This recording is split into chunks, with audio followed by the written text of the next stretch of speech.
खबरों से सच्चाई तक, वायरल विचार।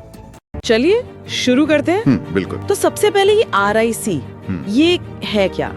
RIC कोई औपचारिक संगठन नहीं है, कोई हेडक्वार्टर्स नहीं, कोई संधि नहीं। अच्छा। हाँ, ये बस एक अनौपचारिक मंच है। अच्छा। मतलब तीनों देशों के नेता, विदेश मंत्री, ये लोग मिलते हैं और जो भी आपसी मुद्दे हैं उन पे बात करते हैं। तो इसकी शुरुआत कैसे में थी?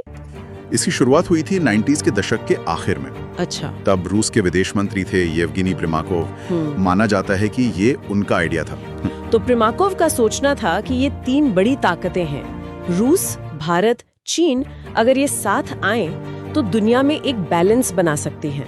मतलब अमेरिकी एक ध्रुवीयता को चुनौती देने के लिए। लेकिन अब इतने साल बाद अचानक से इसे फिर से एक्टिव करने की बात क्यों चल पड़ी?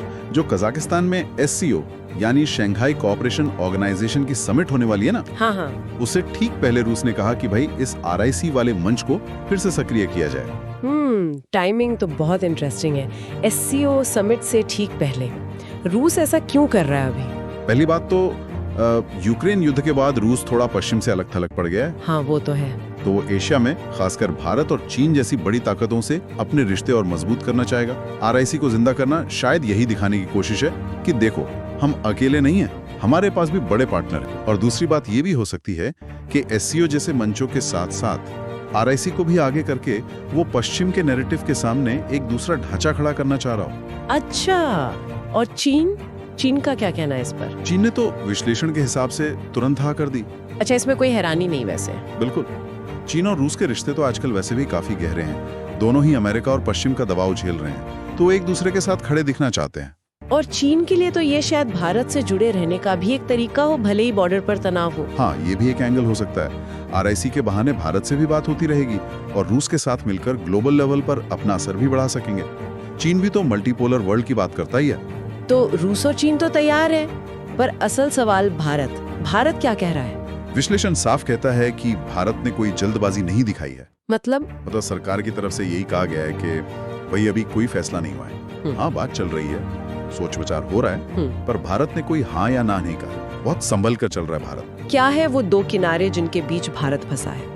ये पतली डगर वाली बात बिल्कुल सही है। देखिए, एक तरफ तो हैं रूस के साथ भारत के ऐतिहासिक रिश्ते, बहुत पुराने, भरोसे वाले, खासकर डिफेंस में। हाँ, बिल्कुल। रूस हमारा एक अहम स्ट्रेटेजिक पार्टनर रहा है। तो RIC में जाने से वो रिश्ता और मजबूत हो सकता है। और दूसरी तरफ है अमेरिका और बाकी पश्चिमी देश। पिछले 10-15 सालों में भारत के रिश्ते इनसे बहुत ज्यादा मजबूत हुए हैं, खासकर quad, Bharat, America, Japan, Australia वाला ग्रुप। हाँ, क्वाड वो तो बहुत अहम हो गया है आजकल। बिल्कुल।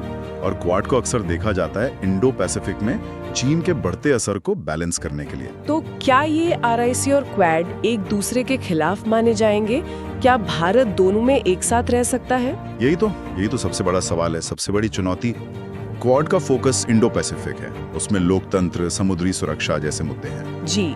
और RIC उसका जन्म ही हुआ था अमेरिकी असर को कम करने के लिए, और उसमें रूस और चीन जैसे देश हैं जिनकी शासन व्यवस्था बिल्कुल अलग है। हाँ, ये तो है। तो अगर भारत RIC में ज्यादा घुलता मिलता दिखता है तो क्वाड वाले पार्टनर्स, खासकर अमेरिका, वो थोड़ा असहज हो सकते हैं। उनको लग सकता है कि भारत शायद चीन रूस वाले खेमे की तरफ जा रहा है। उनको गलत सिग्नल जा सकता है। बिल्कुल, कि शायद भारत इंडो पैसिफिक स्ट्रेटेजी को लेकर उतना सीरियस नहीं है। लेकिन अगर भारत RIC से बिल्कुल ही दूरी बना ले तो तब तो रूस नाराज हो सकता है, जिसके साथ इतने पुराने रिश्ते हैं। हाँ, ये दूसरा पहलू है। अगर भारत RIC को पूरी तरह इग्नोर कर दे तो रूस को बुरा लग सकता है। वो पहले ही दबाव में, शायद भारत से साथ की उम्मीद कर रहा हो। और चीन का मुद्दा, बॉर्डर पे तनाव तो है, पर क्या RIC जैसे मंच बात करने का एक और दरवाजा खुला नहीं रखते? बिल्कुल, बातचीत का एक चैनल तो खुला रहता ही है। शायद पूरी तरह दरवाजा बंद कर देना भी भारत के हित में ना हो। बाप रे, ये तो सच में बहुत मुश्किल संतुलन है। एक तरफ पश्चिम और क्वाड, दूसरी तरफ रूस और चीन। भारत कैसे तय करेगा कि किधर कितना झुकना है? ये फैसला कई चीजों पर निर्भर करेगा। मतलब भारत को देखना होगा कि RIC में जाने से उसके असल राष्ट्रीय हितों को क्या फायदा या नुकसान है। जैसे सुरक्षा हो गई, अर्थव्यवस्था है, या रीजनल स्टेबिलिटी। क्या RIC आतंकवाद पर या अफगानिस्तान पर या कनेक्टिविटी पर कोई ठोस सहयोग दे सकता है या सिर्फ बातें ही होंगी? और भारत को ये भी देखना होगा कि आरआईसी में जाने की कीमत क्या चुकानी पड़ सकती है। मतलब क्वाड और पश्चिम के साथ रिश्तों पर क्या असर पड़ेगा? ये तो बड़ा हिसाब किताब वाला मामला है। बिल्कुल, हर कदम के फायदे नुकसान देखने होंगे। हो सकता है भारत कोई बीच का रास्ता निकाले, जैसे आरआईसी में रहे तो पर बहुत ज्यादा एक्टिव ना दिखे। तो समिट के बाद जो बयान आएंगे या जो खबरें निकलेंगी उनसे शायद कुछ अंदाजा लगे कि क्या रूस और चीन भारत को मना पाए या भारत अभी भी दूरी बनाए हुए है। तो मतलब अभी कुछ भी पक्का नहीं है, मामला अभी बन बिगड़ सकता है। बिल्कुल, भारत का आखिरी फैसला सिर्फ एससीओ समिट पर ही नहीं बल्कि आगे चलकर क्या होता है दुनिया में उस पर भी निर्भर करेगा। रूस यूक्रेन युद्ध किधर जाता है, चीन का रवैया कैसा रहता है, अमेरिका से रिश्ते कैसे चलते हैं, ये सब भारत के कैलकुलेशन को असर डालेंगे। भारत की जो स्ट्रेटेजिक ऑटोनॉमी है उसका ये एक बहुत टेस्ट है। बिल्कुल सही कहा आपने। ये संतुलन साधना ही भारत की विदेश नीति की असली परीक्षा है इस वक्त। ताज़ा खबरें और अपडेट्स के लिए सब्सक्राइब करें।